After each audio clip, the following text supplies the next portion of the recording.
وهجاك داوديال قولي هالكاد نغلا سعوتان لايف نيوز سومالي تي في iyo لايف نيوز سومالي راديو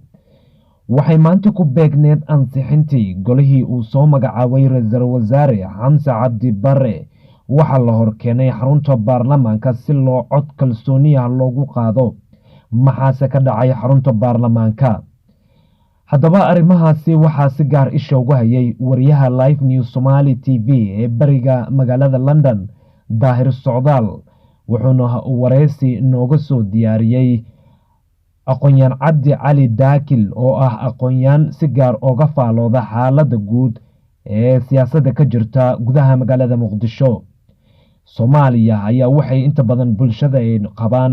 in mas'uuliyiintooda xilligan ay noqdeen mid diindaanka loo diray. Bismillahir Rahmanir Rahim. Assalaamu alaykum wa rahmatullahi wa barakatuh. Omar kaleetay iyo fursad aan helay oo ah Professor Daakir aynu mar kale weydiinayno Cabdi Daakir isla markaana maanta ka duwan dhinaca dhaqaalaha oo aynu wajahayno dhacdadii maanta iyo ansixintii ama ansaxad ku sheegay ama ansixintii muxuu ahaa xukuumadii uu hoggaanka u ahaa ra'iisul wasaare Xamse isla markaana maanta uu golaha baarlamaanku iskaga yimi waxa marti noo ah aqoonyahan Cabdi Daakir oo aan isleeyahay waa inaynu bal wax ka weydiinaa aqoonta haddii ay ku ruuxay waa inaan aqoonta u dhawaano Cabdi Daakir soo dhawow ku soo dhawow YouTube-ka walaalkay Daahir iyo dhammaan shacabka Soomaaliyeed waan salaamayaa aad baan walaal sharaf weyn agteeda aad ka leedahay Daahir ummadda Soomaaliyeedna waxaan u soo jeedinayaa markasta inay isku xidhnaadaan dalkooda iyo dawladooda iyo markasta wixii wanaag ah aynu garab isku siino wixii xumaanta wadana dhammaanteen aynu meel uga soo wada jeedsano aad baan ku salaamayaa dhammaan shacabka Soomaaliyeed oo salaamay aad baad u mahadsantahay Professor Cabdi Daakir waxaan rabaa daqiiqado kooban baynu doonaynaa inaynu haddii alle idankeeda leeyahay inaynu wax uga niraaho arrinta ayada aan wax kaaga weydiiyo waxaan Cabdi Daakir maanta waxaad ogtahay waxay ahayd maalin la iskaga yimi ansixintii xukuumaddii muddada la sugayey ee sadkeed dhammaaday ee aan hore u iri sadkeedii dhammaa ee way dhicisay aqbali mayno ee inay dhammays dhasho sideed u aragtaa maanta dhacdadii maanta iyo sidii ansixintii ay u dhacday iyo sidii ay xaaladdu ahayd wixii baarlamaanka dhacay bal waxaad naga tusiisaa marka ugu horeysa sawir guud naga sii maxaad u aragtaa runtii marka hore alxamdulilaahi rabbil caalamiin ilaahay baa mahadda iska leh ilaahayna waxaan ka baryayaa marka hore in ilaahay dalkeenna iyo ummaddeennaba uu badbaadiyo ilaahayna waxaynu ugu mahadnaqaynaa dhammaanteen nimcada badan oo ilaahayna siiyey maaragtay inagu galabaystay dadka islaamka ah markasta wixii runta ah iyo wixii xaqiiqada ah waa in si sax ah ummadda Soomaaliyeed loo gaarsiiyo loona sheego runtii waxaynu dhammaanteen ka wada warqabnaa maanta in ay ahayd in la ansixiyo oo maaragtay lagu ballamay in xukuumadda maaragtay ama ra'iisul wasaaruhu soo dhisay ama madaxweynuhu soo dhisay waayo waa la isku haystaa cidii dhisay in la baas garay runtii marka u horeysa xukuumadda waxaynu dhammaanteen wada eegaynaa xilligii la ansixiyey ra'iisul wasaaraha qodobka isaga markaad eegto ra'iisul wasaaraha kumuu iman maaragtay inuu dawladdu ku soo dhiso xilligii loo baahnaa sidaynu wada arkaynay 30 bari maaragtay way ku dhamaatay 10 cisho ayuu qabsaday sida qof kastaba inuu ogaado loo baahan yahay oo baarlamaankana qaylada ka dhex keentay maanta ama baarlamaanku uu noqdo meel lagu tilmaamayay maanta in la isku laayay ama dagaal ka dhacay fawda ka dhacday ciidankii oo maaragtay iyo dumar iyo rag iyo wixii xildhibaanada ahaa wixii oo dhan la isku dhaxyaacay aynu arkaynay waa dhacdo cusub oo weligeed soo marin wadanka number 1 number 2 waxa la isku haystayna waxay ahayd ajandaha la isugu yimi oo ah in la ansixiyo iyo xildhibaanadii maaragtay baarlamaanka oo iyaguna awood leh oo awoodoodu ay tahay inay mooshin keeni karaan maadaama oo dawladdii xilligeedii 10kii cisho iyo 30kii cishoba ay soo dhaaftay oo maaragtay la isku haysto sifo sharci oo ah 13 cisho laakiin baarlamaanka ugu darayso maaha 10 cisho marka xilligaas marka la eego maalintii la ansixiyay iyo xilligan kale ayaa waxaad moodaa in 12 cisho ilaa 13 cisho maaragtay ay ka soo wareegtay 10 cisho marka loogu daray oo dheeri marka waxa weeye dhowr cisho 3 cisho ayaa ku jira oo maaragtay marka oo intaas ka saraaha marka iyagu waxay keeneen mooshin ah maaragtay in dawladdu ay dhacday maadaama waqtigeedii waxa keenay xildhibaano aan ku qiyaasayo ilaa iyo 39 xildhibaan baa ku qornaa waraaqda saxda ah maxaa mooshinkaasi marka wuxuu ahaa in dawladdu ay waqtigeedii ayna ku soo dhisin oo ay dhacday maaragtay dawladdu marka maadaama bishii iyo 10kii loogu daray ay meesha ka dhamaadeen oo extra ay exactly marka dadku say u fahmaan dadku ay u ogaadaan marka waxaan rabaa in aan Soomaalida oo taasay marka ka keeneen mooshin marka exactly marka horta labada waxa dhacayba midna waxay ahayd wax la ansixiyay inuu arkaynay oo la yiri waxa la ansixiyay golihii maaragtay xukuumadda iyo mooshinkan oo socday meesha yaalay marka yaa horeeyay mooshinka iyo yaa horeeyay mooshinka nimankaasi keeneen iyo yaa horeeyay iyo tan muxuu ahaa ansixinta sifo sharci marka la eego qof kasta waa inuu fahmo oo islaam ah nidaamka dawliga ah waa ku dhaqanka shuruucda u yaala wadanka marka xeer hoosaadka markaad eegto ama aad eegto sharciga baarlamaanka waxa weeye dawladda in lagu soo dhiso maaragtay muddo 30 cisho ah maaragtay la keeno oo ma dhicin ilaa iyo 60kii waa dawladdii u horeysay ee waqtigeedii aan ku iman si sax ilaa 60kii wixii baarlamaan ina soo maray marka xogaa waxaad moodaa in wadanku uu aad iyo aad u cakiran yahay waayo dalkii oo maaragtay securitygiisa basan yahay saad u aragto madaxweynaheenii oo maaragtay 10 flight ku dhow maaragtay dhaqaaqaya ma taanu dino dambayso tan maanta waxaan ka hadlaynaa baarlamaanka dhacdadeen baa waa naga baahaysaa dabcan baarlamaanka gudihiisa marka waxa weeye mooshinka iyo markaynu ka gudubno iyo waqtiga sidaynu la wada soconno gudoomiyuhu wuxuu yiri maaragtay waxaan kala qaadaynaa ukaadi marka cabdo taa waan kula qaatay waxa tiri waxay ahayd muddo dhaaf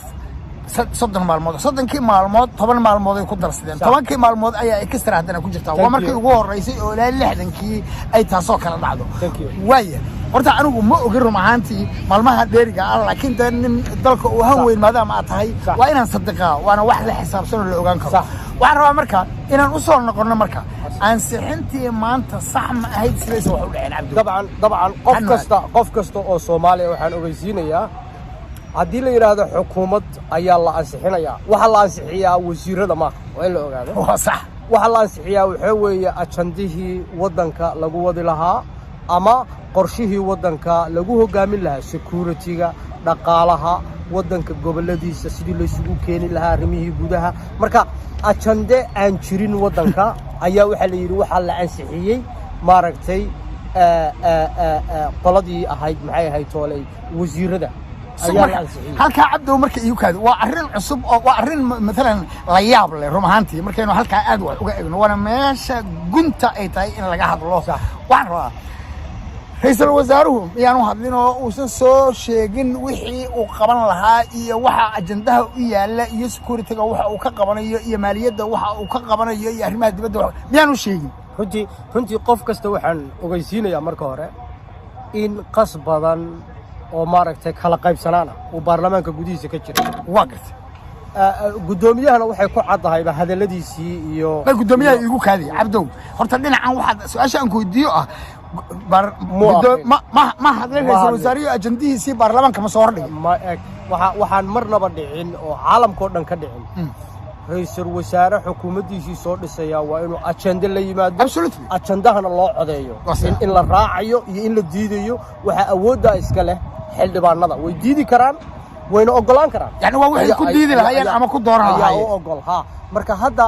waxaynu kula xisaabtano barito oo dawladaha waxa lagu xisaabtamaa 3 bilood oo ugu horeeya ama 100 cisho ugu horeeya caalamka oo dhan marka warigu ajende keeni ma keeni waxa aynu maanta niraahno dawladda waxaynu ka sugaynaa inay inoo dhisto horumar dawladda waxaynu ka sugaynaa inay dalka ilaaliso dawladda waxaynu ka sugaynaa in Ethiopia si fiican aynu iskula hadalno waxaasoo dhan agenda in laga yeeshay security policy la keeno وكهلا ماركتي economic policy وكهلا foreign policy مركز عن كوكو عليه كلمة ده طبعا dadka Soomaaliyeedna waa daawanaya thank you xukuumaddu waa in ay ajenda la timaada dalkan waxay ka qabanaysaa ra'iisul wasaaruhu wax uu qabanayo waa inuu la yimaadaa ma keenin meeshii miyada waxa weeye ma keenin miyada gudoomiyaha ayaa noo dambeeyay ra'iisul wasaaruhu ajenda mana la waxa la asixiyay marka maxaa loo asixiyay waxa weeye waxay ku cadahay oo aad arkaysaa in la jabiyay maaragtay dastuurkii wadanka waayo marka la yiraahdo waxa loo codeynayaa xukuumadii ama golihii wasiirada waxa weeye agenda ma jirin ama wax wadanka lagu wada because waxa laga hadlayaa waa national planning inaad sharaxdo wadanka si lagu la xisaabtamo dabcan ma jirin oo ma arkayn wax la sheegay ama ra'iisul wasaarihii wadanka inuu maaragtay hadlay oo la yimaado waxa hadana aad iyo aad khatar u ah oo gudoomiyaha maaragtay la arkaya xataa inuu dastuurka ka baxay gudoomiyuhu wuxuu yiri baarlamaanka cod baan gelinayaa iyadoo oo mooshinkiina uu diiday micnaha mooshinka hadduu diido gudoomiyaha baarlamaanku waa dastuur jabin waay laakiin meesha sacabda u kaadi ayadoo oo ansixinta loo fadhiyo ma la keeni karaayo sharci ma tahay in mooshin laga dulkeeno yes wixii interest ah oo wadanka ah waxa weeye xeer hoosaadka ayaa siinaya xildhibaanada siinaya wixii khatar ku ah inay joojin karaan wixii marka waxa la baas gareynayna waxa weeye xukuumad waay xukuumadda la baas gareynayana adigu waad ka warqabtaa ummadda Soomaaliyeedna waad ka warqabtaa wait beesha caalamka oo dhan way sheegaysaa xukuumadda golaha la baas gareynayo waxa weeye raggii al-shabaab sameeyay rag badan oo khatarta wadanka ku ah ayaa ku jira marka waxay ahayd in time laysa siiyo oo la yiraahdo hortu maxaa la baas gareynaya laakiin gudoomiyihii inuu yiraahdo waan u codeynayaa uu diido mooshinka hadduu diido waxa ku filayd oo xeeroosaadka la eegi karaa ama dastuurka la eegi karaa waxa weeye 13 xildhibaan baa loo baahnaa in xildhibaanadu ay mooshin isla goobta gudaheeda ay gudbiyaan oo gudoomiyaha oo aadan madoobe laga soo dejiyo maaragtay kooramka uu hogaaminayo sharciga siinaya xildhibaanada 13 inay mooshin keenaan kadibna isagu uu ka mid noqdo xildhibaanada loona dhiibo shirgudoonka qofka kale ee dastuurku uu siinayo inuu hogaamiyo oo isaga mooshin laga keeno in laga keenay ahayd laakiin way baas mareen oo waxa weeye xildhibaanada degdeg baa ku jiray iyaga laftooda waxa ku yar sharciga laakiin wax cad maaha awooda may waa laga hoos loo soo dejiyo way heli lahayn because may asiga mooshin in laga keeno miyaa talada ku jirtay xaddan ku aragnay cabdo taas maya hadii uu jabiyo xeerka oo mooshin la keeno marka waa la keeno waa tii hore iyagu soo qadimeen in dawladdu mooshinka laga diiday isaga diiday marka diidmada uu diiday waxay keenaysaa xeer hoosaadkii iyo dastuurkii inuu isagu baal maray sharciga u yaalana waxa weeye ku dhaqanka shuruucda wadanka u yaala way marka wuxuu ku dhaqaaqay awood ka weyn awoodii uu dastuurku siiyay ama golaha awoodii uu lahaa waayo hal qof buu golaha ka yahay waa shirgudoon sharaftiisa la ilaalinaya laakiin meeshuu rabaan u qaadaya caalamka ma jiro wax aan xayndaab lahayn ee wax kasta waxay leeyihiin haday wasiir tahay haday baarlamaan tahay hadii ay tahay golaha fulinta xayndaab iyo shuruuc lagu la xisaabtamayo ayay leedahay absolutely waxaan rabaa marka inaan u noqono dhacdadii maanta waxaan dhageysanayay wixii uu yiri ninka la yiraahdo anigu laba kelmadood horta anigu mid ma aaminsan in mooshin la dul keeno karo laakiin waa aqoonta adan noo haya oo aqoonyahan noo ah thank you waxaan aaminsanahay in wasaan anigu ogahay mooshin lagu wax yar aan umada xasuusiyo hay mooshin markaad maqashaan wadan kasta iyo wadankeenaba si aad u ogaataan sifo sharci marka la samaynayo waxa weeye baarlamaanka ama waaxda xeer dejinta ayaa awoodda iska leh marka who makes the law iyaga waay cidda sharciga samaynaya marka waxaan rabaa inay ummaddu ogaato sharci waxa lagu sameeyaa waxa weeye bill of rights wax la yiraahdo oo golaha xukuumadda golaha wasiirada oo ka yimaado oo madaxweynaha maaragtay uu ku saxeexan yahay oo u soo dira baarlamaanka bill of rights halka sharci iyaga ka doodaya maaragtay mashruuc shaqo ayaa la yiraahdaa kaas sharci buu ku yimaadaa qodobka labaad oo aan rabo inaad ogaato baarlamaanka gudihiisu mooshin ayuu isagu keenayaa uu sharci ku abuurayo waxna ku diidi karo marka waa awood uu baarlamaanku leeyahay inuu moshinku ay u bannaan tahay gudoomiyuhuna ma diidi karo xeer maxay ahayd labada gudoomiye ee kala ka hooseeyana ma diidi karaan hadduu qof diido waxa weeye sharci jabin waaye dastuurka ayuu la jabiyay Axmed Madoobena runtii marka sifo sharci la aado aadan madoobe wuxuu mutaysanayaa maaragtay in maaragtay xataa uu waayo xasaanada maaragtay uu ku leeyahay baarlamaanka gudihiisa haddii sifo sharci la aado maaragtay way hadda waxaan rabaa markaa qodob aad u muhiim ah ayaad ka hadashay oo anigu qodobka aad baan u qaatay thank you very much si buuxda waa qodobka la yiraahdo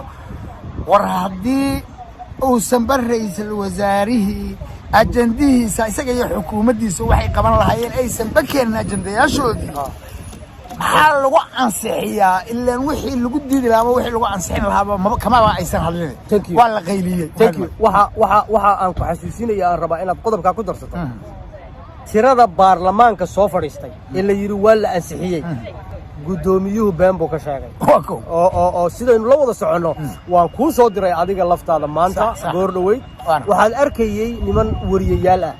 niman maaragtay TV-yo wata oo gacanta taagaya waxa weeye kamaan run hal isu sheego ama cabdu mucaarad baatay ma lagu oran karaa cabdu may waxaan qof kasta xasuusinayaa dawladdii farmaajo ka mid ma ahayn laakiin mucaarid constructive waxa dhisaya dalkiisa dhisaya ayaan ahay jecel maaragtay wadanka in la dhiso madaxweynuhu wuxuu gar ku leeyahay waa la sheegaya wixii dastuurku uu adigu wariyaashan soo aragtay marka wariyaashan cabdow waa meesha ay tuhmadu ka iman karto wariyaashan adigu ma yaa taqeenay saad hebel iyo hebel marka faraha taagay waxa weeye dhowr nin oo TV-yada watay ama dhowr nin oo wariyayaal ah oo sawiradoodiiba la hayo oo gacanta taagay dabcan dunidoo dhan way arkaysaa waa wax maaragtay khatar ku ah nidaamkeena waa wax khatar ku ah dawladnimadeena waa wax aan loo baahnayn qof aan xildhibaan ahayn inuu meesha gacan taago ama maaragtay uu xildhibaanada kuraastooda u dhex galo waxa weeye aad iyo aad bay waxay ugu tahay arinta waan soo heli karaa soo wala cadeyn karaa soo arin very clear oo la wada og yahay madaxweynaha maaragtay iyo xukuumadda jirtada way abdo daqiiqadaha lagu yar waa wax yar baa inoo dhiman waxaan doonayaa marka inaynu dib ugu noqono wax yar abdo horta wax walba sharciga ka dhismaan muxuu ahaa qoladan la yiraahdo guddoonka baarlamaankuna waa muhiim intii aynu annagu da wax garan karaynay tii aadan caddo kale annagu maynaa garan tii maxamed siyaad barre allah u naxariistay labaduba maba aysan lahayn baarlamaanba tii maxamed siyaad barre ma aysan lahaynba baarlamaanba ayabay ahayd go-an hal tala ah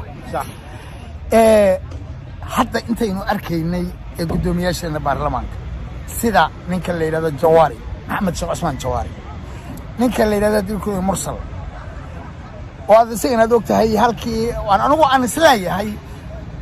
ninka la yidhahdo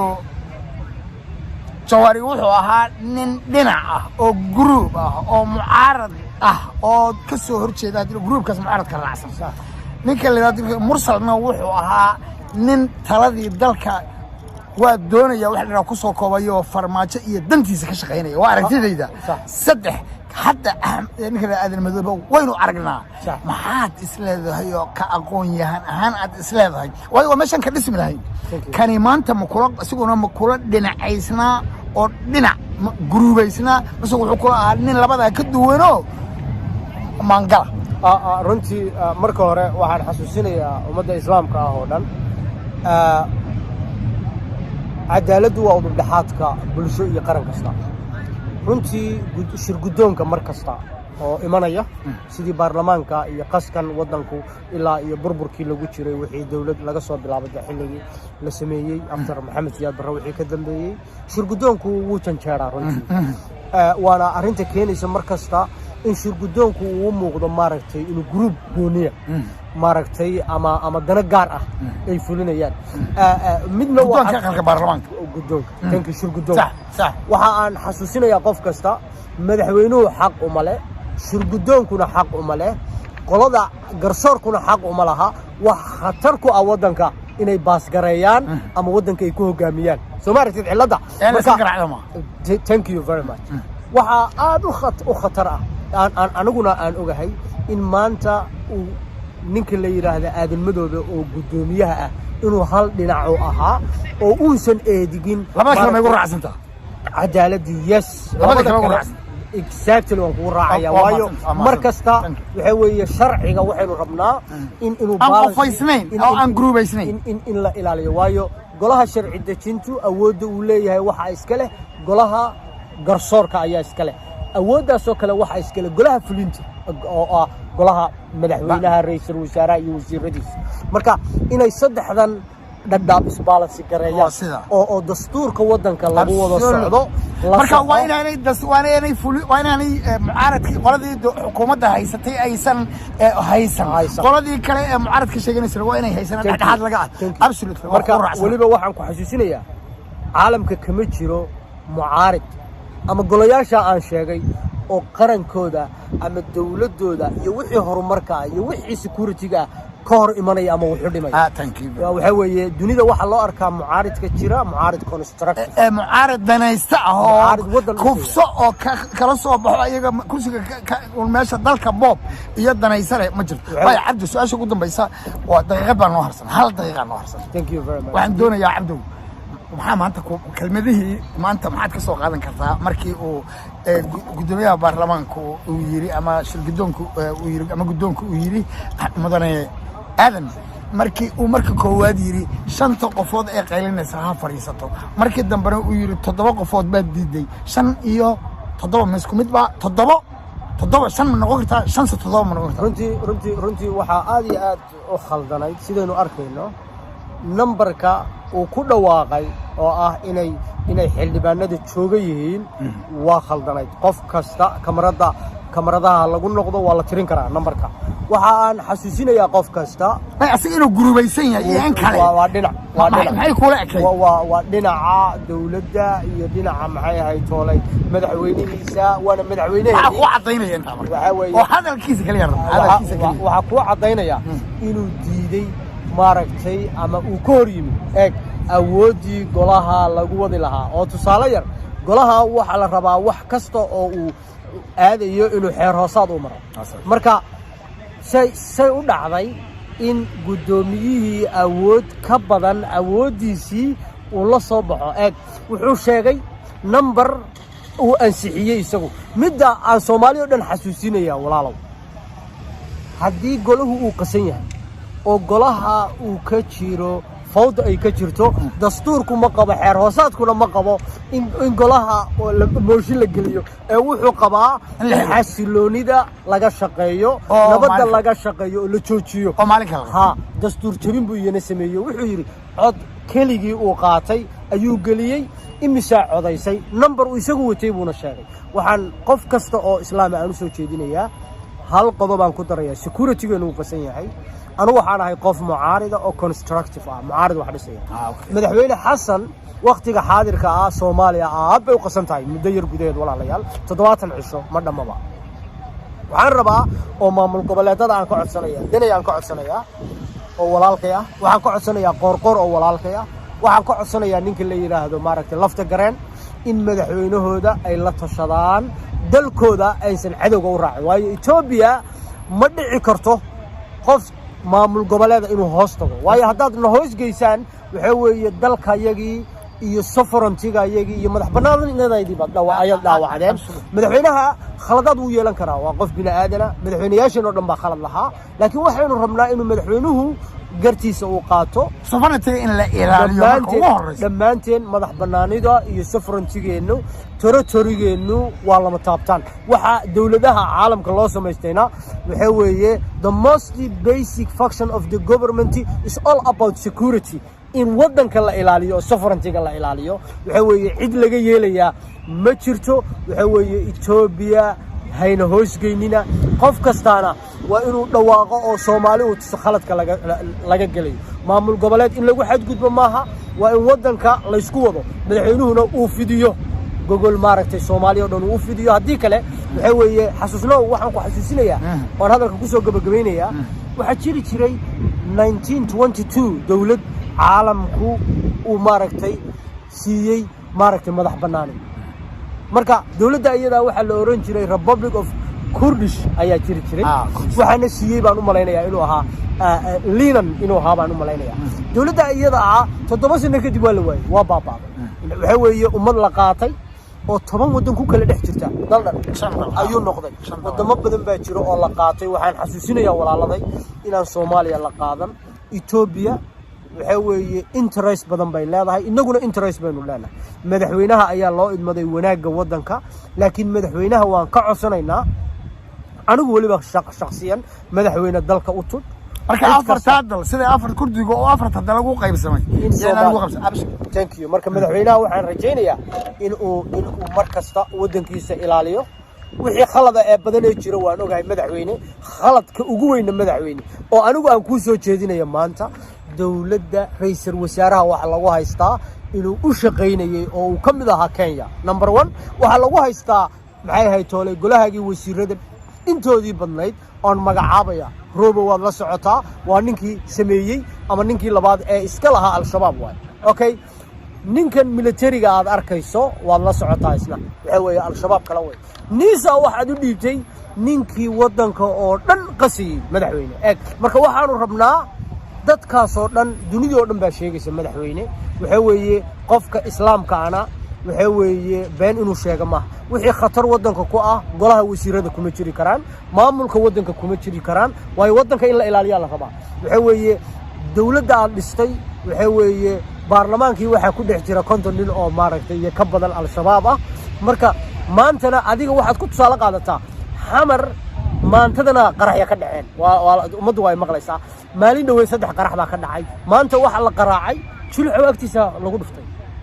maxay ahayd toolay artillery lagu qaraacay marka Soomaaliya lama dhigi karo dabcan waxaan rabaa marka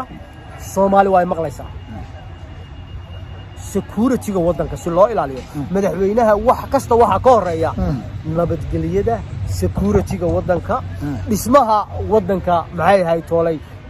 xasiloonidiisa waxaan kale oo dhan inuu carab aade iyo inuu ka hadlo maxay ahayd toolay webiga Niil iyo wax u yaala maaha waxa weeye wadanka siyaasadda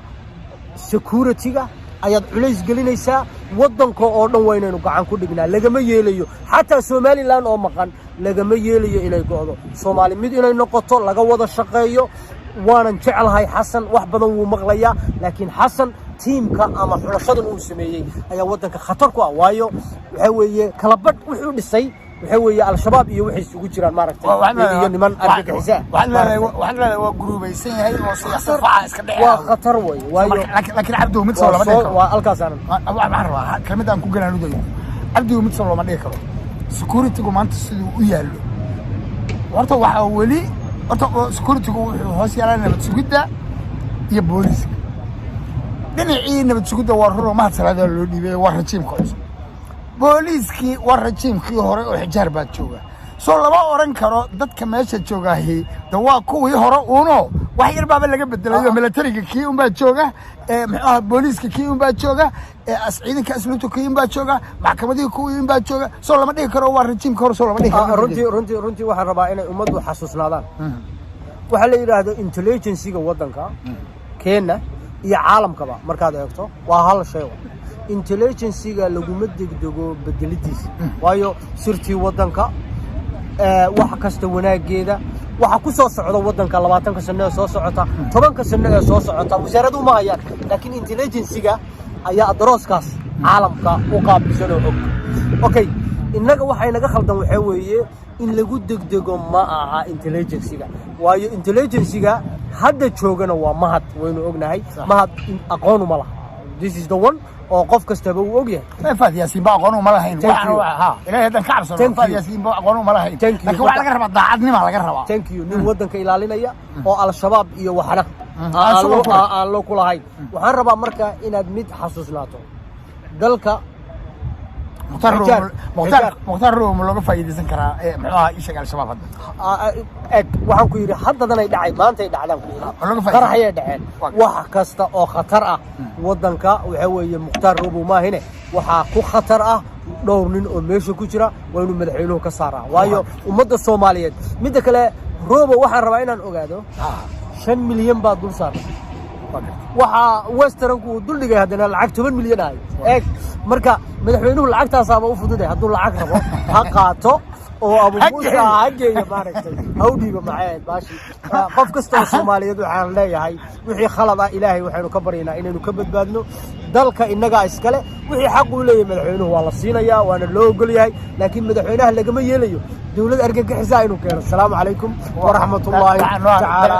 daqiiqad baa inoo harsan oo teetigaas kusoo celinaa cabd wax dhiman cabdow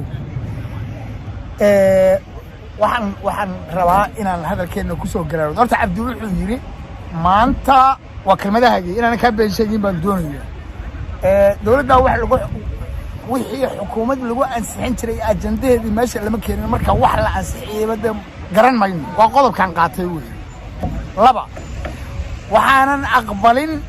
xukuumaddan hadda waxa hadda sukuridka ka xun war kuwii hore unbaa lagu tabayaa farmaajo qoladuu keenay unbaa dee meesha joogtay markii bedesho aan xasan sheeko أنا هلقا كان حقا horta minka xijaar waan ku xasuusiye waan ilaabay aniga lafteedu maanta goor weyd baan arkay xijaar waraaq baa shilay loo geeyay in laga qaado shaqada ma aragtay marka qof kasto arinta iyada ah maanta laga bilaabo waan arkay ha ogaado xijaar ma xijaar waa laga qaaday marka madaxweynaha dastuurka siiyay inuu xukuumaddiisa dhisto ciduu rabo uu magacaaban karaa walow aan jeclaa anigu waa maqlaysaa madaxweyne waliba waa maqlayaan reeraha maxay Soomaaliyeed anigu waxaan jeclaa madaxweynuhu golaha wasiirada oo dhan inuu ka dhigo abgaal iyo habarkidir wassalaamu calaykum waraxmatullaahi tacaala wabarakaatuh waa mahadsantahay kaasi wuxuu ahaa saaxiibkay walaalkay professor Cabdi Daakir oo aanu wareysanaynay dibna war soo arki doona cabdi waa mahadsantahay thank you very much thank you very much thank you